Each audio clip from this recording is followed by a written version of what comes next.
Hi everybody, I'm so excited. I'm here at South by Southwest, but that's not why I'm excited. I'm excited because Twitter once again did the magic of connecting me to Jama, who's the project director of 40 to None, which I've been following for a while, and is a wonderful organization fighting for LGBT rights for our homeless youth friends. Yes. And oh my gosh, I'm so honored to meet you. Thanks, great to meet you too. Tell me about your organization. All right, so I run the 40 to None project, which is part of the True Colors Fund, and our name comes from the statistic that up to 40% of youth experiencing homelessness are lesbian, gay, bisexual, transgender. So we work to bring an end to that disproportionate representation. Awesome, and in what areas? I mean, what areas are your specific focus? So we work broad-based public education. We want to build awareness about the issue because a lot of people don't know about it. Right. We work on advocacy efforts, mostly at the federal level through a legislative advocacy agenda and within the federal administration. We do research. We have a couple of research projects. We survey service providers to understand their challenges and experiences working with LGBT youth, and we do capacity building work for providers so that we take the work that we do around equal rights and translate that so that it equals equal justice for young people day to day. What's your biggest obstacle? Oh wow, that one caught me off guard. I'm good at that. You are good at that. And I waited till the big noisy whatever moved on the way. So welcome to South by Southwest. Our biggest, hi. Good, how are you? Our biggest obstacle is, I think our biggest obstacle is maybe combating myths. And I think that's part of it. So biggest segue invite ever, because that's where I was going. What's the biggest myth that we need to shatter? Oh, okay. Myths that LGBT youth are equal, which is not true. Myths that parents no longer reject Explain that. their Let's kids. unpack that. What do you mean by it?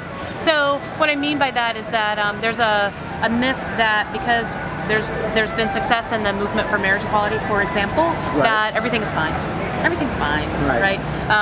But that doesn't touch youth experiencing homelessness. Actually, they could sort of care less about marriage at this point because they need access to basic needs. Right.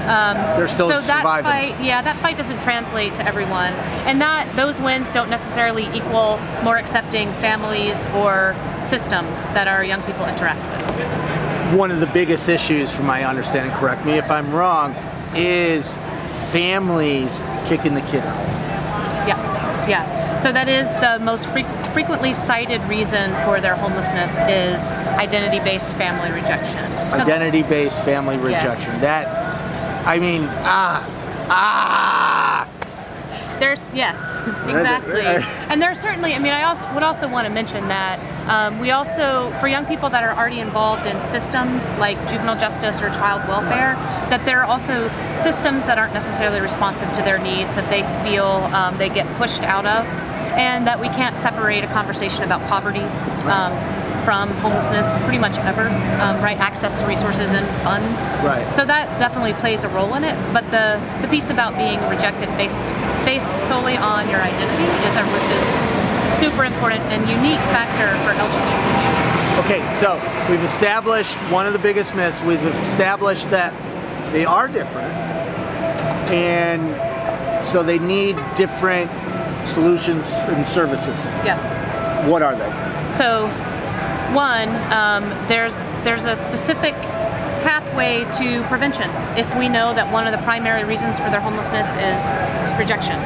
Really? Identity-based rejection. And explain that, unpack that. Because then if we know that people are ending up on the street, LGBT youth are ending up on the street because systems and individual people say you can't be like that and live here, then we've got a lot of education to do for those communities and those systems and those people, right? Because for some, that's the reason they're homeless. So you're trying, one of the first priorities is reconnection.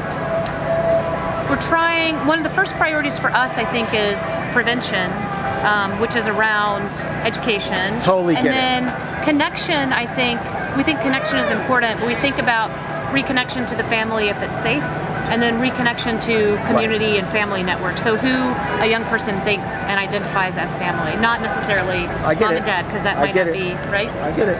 There's no